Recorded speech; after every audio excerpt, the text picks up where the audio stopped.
Good morning, good afternoon, good evening, everyone, wherever you are in the world. We are very pleased here to have Lyndsay Wasser from Mcmillan, leading law firm in Canada, to discuss about a very important topic, the one related to AI innovation versus privacy reality. Canada has recently adopted a decision concerning artificial intelligence. We would like actually Lindsay to elaborate on that. Lindsay is our representative for the Canadian jurisdiction within the PrivacyRules Alliance and is also the leader of our AI committee. So someone extremely fit in order to discuss about this decision, let alone the fact that she comes from this jurisdiction. Now, as a brief introduction, and then I will ask Lindsay to kindly introduce herself. Generative AI is rapidly reshaping industries. Regulators are grappling with how existing legal frameworks apply to these technologies. Canada's recent findings against ChatGPT mark a pivotal moment, raising questions not only about compliance, but also about the country's readiness to support AI development. And therefore, Lindsay, if I can ask you to introduce yourself and also to let us know about this decision and how you read this decision. Sure. So I am Lyndsay Wasser. I'm the head of Mcmillan LLP's Privacy and Data Protection Group nationally, and I've been advising organizations in this area for almost 20 years now. This decision is important for Canada because it provides guidance to AI systems developers who are located in Canada, but also developers outside Canada that scrape publicly accessible websites for data to train their algorithms. More broadly, though, it also reiterates and reinforces some core principles of Canadian privacy laws that apply to any organization that's subject to such laws. So I'm just going to recap some of those for you briefly to start us off. The first important point is the jurisdictional application of the Canadian laws. This case, like many before it, is a clear reminder that organizations do not need to operate from within Canada's borders to be subject to our privacy laws. If a business has a real and substantial connection to Canada, or any of the 3 provinces that have enacted private sector data protection laws, it needs to understand and take steps to comply with the relevant Canadian laws. And for digital and online businesses, including AI developers that scrape data from online sources, collecting massive amounts of personal information about Canadian data subjects is likely to meet this threshold of having a real and substantial connection to Canada. Secondly, Canadian privacy laws are consent-based, so there is no equivalent to the GDPR concept of legitimate interest in Canada.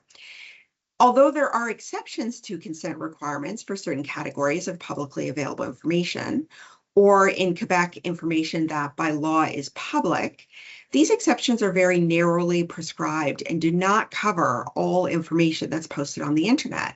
Furthermore, Canadian privacy laws do not generally distinguish between data controllers and data processors.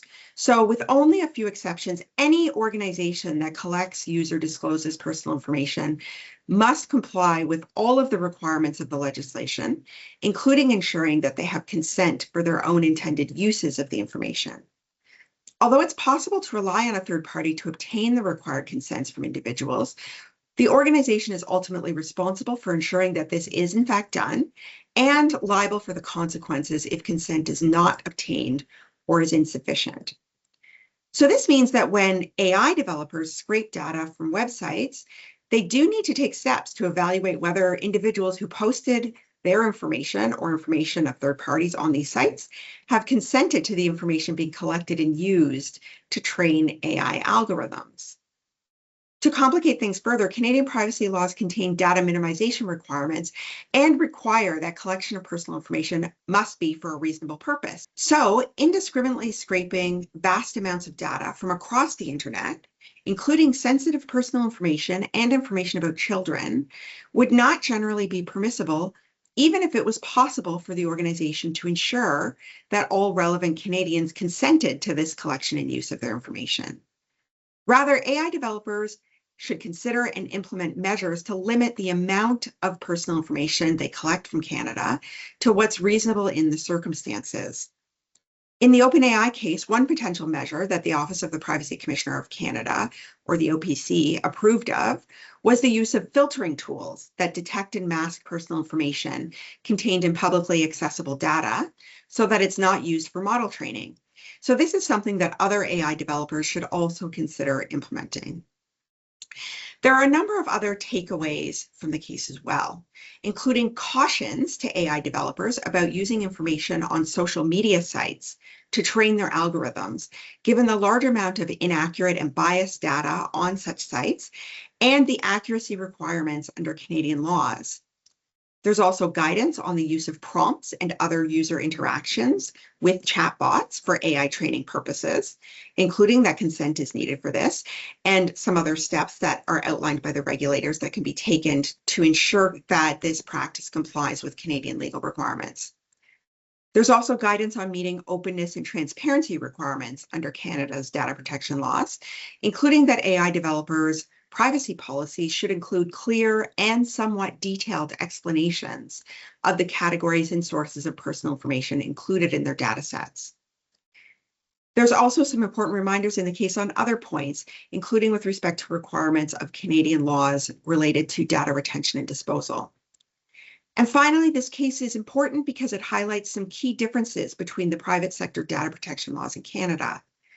Ultimately, the OPC found that the issues in this case were well-founded, but conditionally resolved on the basis of steps that OpenAI took to address the concerns and recommendations of the Canadian regulators. But the Quebec regulator found that additional steps would be needed to comply with Quebec's act respecting the protection of personal information in the private sector. And that act carries the potential for fines of up to $25 million or 4% of worldwide turnover, whichever is greater, or substantial administrative monetary penalties. The Alberta and British Columbia regulators found that it was not possible for OpenAI to comply with its obligations under the legislation in those provinces, which actually prompted the BC OIPC to write to the government of British Columbia advocating for a review and potential changes to BC privacy legislation. Thank you very much, Lindsay. Very clear and very thorough, so certainly appreciated by our audiences. You have made reference to a lot of core principles, existing principles in the Canadian legislation, but let me ask you, is there any surprising or new or innovative element in this decision that you would like to highlight for our audience? Yes, I would say that some of the findings of the OPC were surprising to me, and I do consider them to be a departure from prior findings and guidance on Canada's federal data protection legislation, the Personal Information Protection and Electronic Documents Act, or PIPEDA. In particular, previous guidance under PIPEDA indicated that express consent is generally needed to collect, use, or disclose sensitive personal information, or to collect, use, and disclose personal information for a purpose that would be outside the reasonable expectations of individuals. And consent is generally purpose-based. So in other words, you have to inform individuals of the purposes for which you're collecting their information at the time that it's collected and obtain consent to use it for those specific purposes. But as you can appreciate, obtaining express consent from every individual whose sensitive personal information is posted on the internet would be impossible to achieve. And a lot of the information that's posted online predates the development of generative AI. So there's no way that all individuals consented to allow their publicly accessible information to be collected and used specifically for the purpose of training AI. Another very surprising finding, at least to me, is that the OPC appeared to accept that indefinite retention of personal information is possible by AI developers. OpenAI explained to the regulators that it needed to retain all of the data used to train ChatGPT as a historical benchmark for scientific integrity purposes. Based on earlier cases and guidance, it seemed that the OPC didn't believe that it was ever really permissible to retain personal information forever under PIPEDA. But in this case, the OPC was prepared to consider the data retention issue resolved, provided that the historical data was segregated and locked down and accessible to only a small group of employees, protected by strong safeguards, including to ensure it would not be used for any other purpose, still accessible to data subjects that seek to exercise their rights under PIPEDA, and provided that the company regularly reevaluates whether it needs to retain each data set. So these findings on implied consent and data retention are helpful to AI developers. They're also opening the door to other types of businesses that can potentially make similar arguments around why they should be permitted to process personal information without express consent or to retain information for long periods of time or indefinitely. But it's important to be aware that the Alberta, BC, and Quebec regulators did not come to the same conclusions on these points. So organizations that are doing business in those provinces or processing personal information about data subjects in those jurisdictions will still need to consider and comply with the consent requirements and the data retention and disposal obligations under the applicable provincial laws. Very interesting, Lindsay. I understand that we can conclude that the innovative elements of this decision are quite relevant. So let me ask you, where does this decision leaves you? In your opinion, in your interpretation, is this going to have an impact on Canadian position versus vis-a-vis support to AI development and innovation in general? Yeah, well, I think it's quite clear actually from the findings of the case and even from the comments that the regulators have made in connection with the case that Canada's laws really are in need of some reform.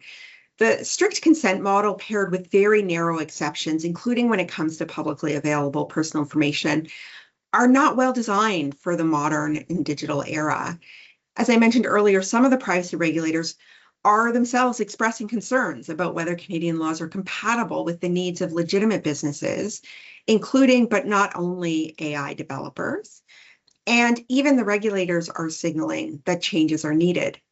From my perspective, representing and advising Canadian businesses, as well as foreign companies that want to offer their products and services to Canadian customers, online or otherwise, I think that statutory reform is necessary and would be welcomed by many of my clients.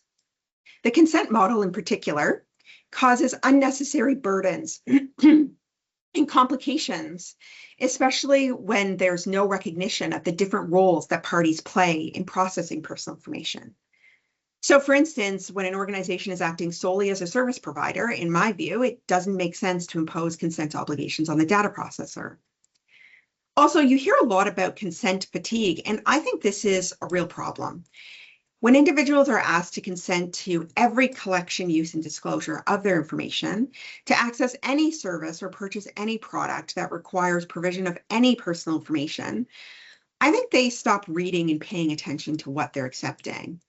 On the other hand, if consent was reserved for things like secondary and non-essential uses and disclosures of personal information, especially those that the individual wouldn't reasonably expect or that could have an adverse consequence on them, I think individuals would notice those consent requests and be more likely to actually exercise an informed choice. So I hope that the Canadian government and its provincial counterparts will heed calls for reform and take steps to modernize our data protection laws.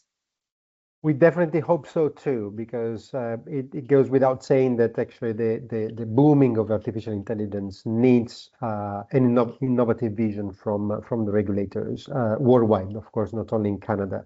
I believe that through this espresso, not only your existing clients, but also new Canadian clients and foreign clients who want to invest in this specific sector in Canada will find your advice compelling. Thank you so much for everything that you have shared with our Canadian and international audiences until now. And we look forward to commenting with you new decisions, new legislative reform that will come from Canada soon. Thank you very much, Lindsay, for the time you dedicated to us today. Oh, it's my pleasure. Thanks so much for having me on.